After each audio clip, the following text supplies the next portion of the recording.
Uma dica bem bacana aqui em Paranaguá. Você sabia que a Prefeitura de Paranaguá resolveu abrir a estação ferroviária que há muito tempo ficou fechada, abandonada, inclusive para a visitação pública? Por meio de visitas guiadas, a gente pode agora então conhecer a história desse prédio tão importante para todos nós. Veja comigo então na reportagem a seguir.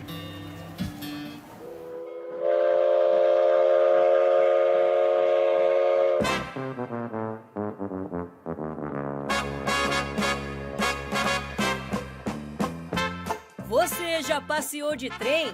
E melhor, já pensou na história dos trilhos que percorremos? O passeio de hoje é pelo século XX. E aí, malas prontas? Hoje, ir de Paranaguá para Curitiba é muito simples. De carro, você demora cerca de 1h30. Mas já imaginou como era naquela época? Isso acontecia por meio da estrada de ferro Curitiba-Paranaguá. E a viagem demorava quase o dobro do tempo, cerca de 3 horas.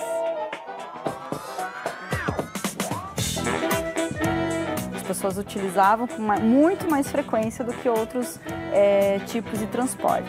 Era, claro, uma viagem muito mais demorada do que a gente tem hoje. Hoje, ir para Curitiba não demora mais do que 1h30 no máximo. De trem, esse tempo dobrava ou mais, né? Porque era, além de ser com vagão a vapor ou a Maria-Fumaça, era uma viagem mais lenta, a distância parecia que era maior. A estação ferroviária de Paranaguá é um ponto de partida para muitas outras e uma das mais antigas aqui do Sul. Mas como que começa essa história? Hoje a nossa guia por esse túnel do tempo é a secretária Maria Platinho. Ou melhor, por esse túnel de estações. Secretária, como que começa a história aqui da estação?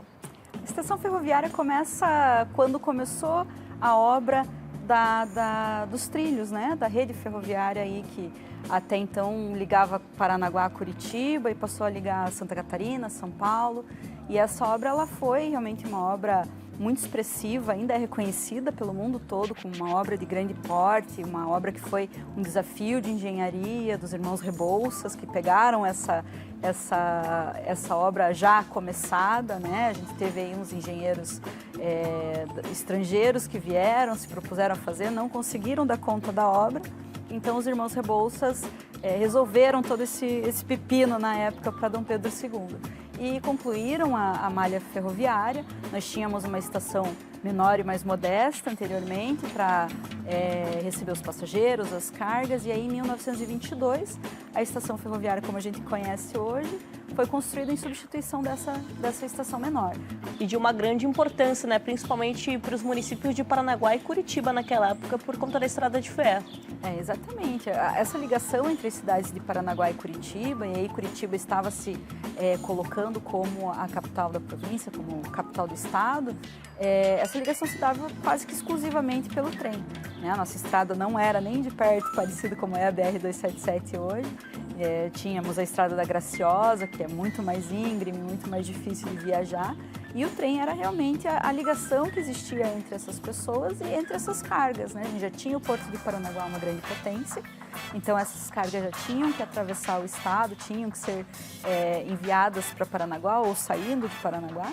E essa era a nossa única conexão com o restante do estado. E aí foi para São Paulo, Santa Catarina, passou a ser uma das vias mais importantes do Brasil. Bom, toda estação tinha um chefe de estação. E esse espaço era destinado para ele? Isso, essa era a sala do chefe da estação, né? O chefe da estação, ele era uma autoridade no município, né? Ele era uma referência de líder, enfim. Ele sempre estava nas cerimônias, era sempre convidado, né? Porque era um cargo muito importante para aquele momento. E a sala do chefe da estação era onde desenrolava todo esse problema, né?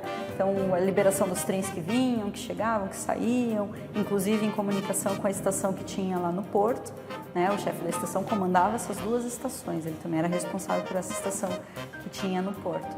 E ele que comandava esse fluxo, né, dos trens que vinham ou dos problemas que poderiam ter durante as viagens ou na malha ferroviária.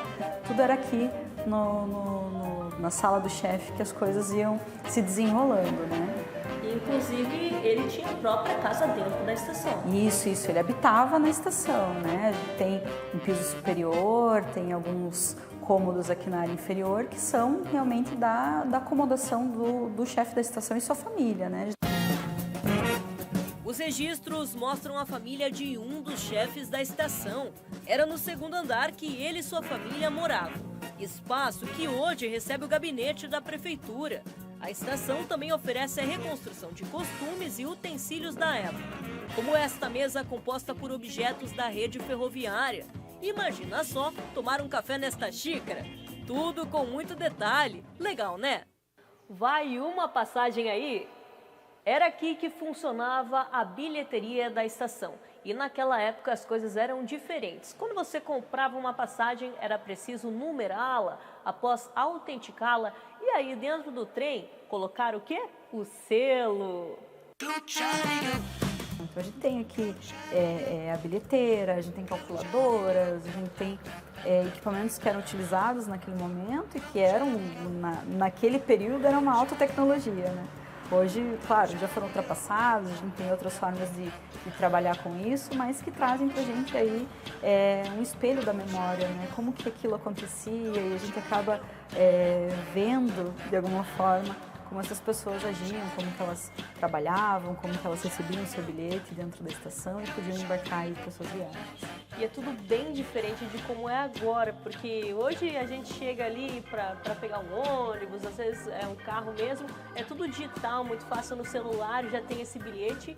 E naquela época não, né? A gente vê ali algo que vai dentro do trem para autenticar essas passagens, ali a calculadora para fazer todo o cálculo de troco de passagem. Então realmente era um processo até mesmo mais longo. Muito mais, né? E pouco prático, né? Hoje a gente, para comprar uma passagem, não precisa sair de casa. Naquele tempo, se eu queria viajar, eu tinha que vir até a estação para comprar o meu bilhete e depois ir para embarcar.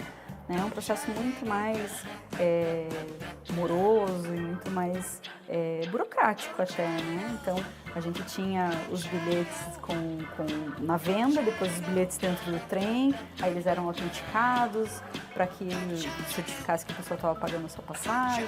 Era tudo muito mais demorado, mais lento, mas muito mais charmoso também. A estação é cheia de curiosidades e mesmo após anos mantém sua estrutura oficial. Olha só o tamanho destes bancos. Acredita-se que eles eram assim para que as moças pudessem sentar com os grandes vestidos. Já pensou quantas pessoas passaram por aqui? Autoridades e moradores de cidades diferentes. Uma viagem no tempo. E se eu fosse você, também embarcava neste passeio.